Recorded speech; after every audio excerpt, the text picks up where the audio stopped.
एक समय की बात है। भगवान गौतम बुद्ध वन के रास्ते होकर कहीं जा रहे थे। रास्ते में उन्हें एक व्यक्ति मिला जो एक खड्डा खोद रहा था। गौतम बुद्ध वहीं पर थोड़ी देर विश्राम के लिए पेड़ के नीचे बैठ जाते हैं और उस व्यक्ति को देखने लगे जो खड्डा खोद रहा था। तभी उस व्यक्ति को खोदते खोदते एक घड़ा मिला। उस घड़े में बहुत ही कीमती हीरे जवाहरात भरे हुए थे। यह देखकर वह व्यक्ति बहुत खुश हुआ और सोचने लगा, आज मेरा भाग्य जाग उठा है। उस व्यक्ति ने हीरे जवाहरात से भरे हुए उस घड़े को भगवान बुद्ध के चरणों में रख दिया और कहा, हे भगवान, आपके आशीर्वाद से ही मुझे ये बेशुमार धन दौलत प्राप्त हुआ है, इसलिए मैं इसमें से कुछ हीरे जवाहरात आपको भेंट करता हूँ। यह सब सुनकर भगवान गौतम बुद्ध ने उस व्यक्ति से कहा, तुम्हारे लिए धन दौलत है, लेकिन मेरी नज़र में यह जहर के समान है, क्योंकि बिना मेहनत से प्राप्त हुआ धन दौलत जहर के समान होता है। इतना सुनकर वह व्यक्ति गौतम बुद्ध से नाराज होकर उस घड़े को लेकर चला जाता है। उस व्यक्ति ने बाजार में सभी हीरे जवाहरात बेचकर बंगला, गाड़ी और बहुत सारी संपत्ति खरीद ली और गरीब से करोड़पति बन गया।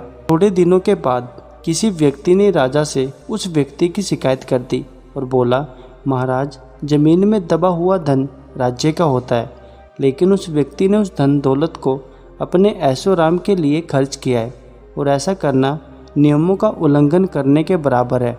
यह सब सुनकर राजा ने अपने सैनिकों को आदेश दिया कि उस व्यक्ति को पकड़ा जाए और राज दरबार में लाया जाए।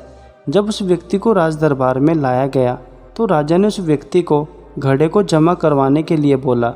राजा के सामने आकर वह व्यक्ति घबरा गया और उसने सब कुछ उगल दिया कि मैंने सभी हीरे जवाहरात बाजार में बेचकर संपत्ति खरीद ली है। यह सब सुनकर राजा ने उस व्यक्ति से कहा, ऐसा करके तुमने हमारे राज्य के नियमों का उल्लंघन किया है, इसकी तुम्हें सजा जरूर मिलेगी।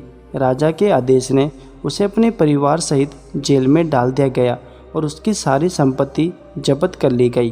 काफ़ी दिनों बाद वह राजा जेल के कैदियों से मिलने के लिए गया।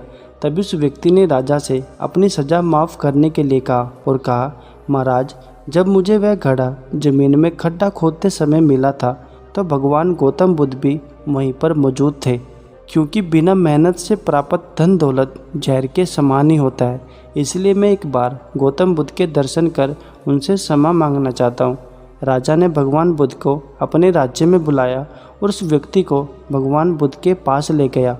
उस व्यक्ति ने भगवान बुद्ध के चरणों में बैठकर क्षमा मांगी तथा कहा, भगवान, आपकी बात बिल्कुल सत्य थी, क्योंकि घड़े में सही में जहर भरा हुआ था, जिसके कारण मुझे अपने परिवार सहित जेल जाना पड़ा। भगवान गौतम बुद्ध के आदेश से राजा ने उस व्यक्ति को जेल से रिहा कर दिया।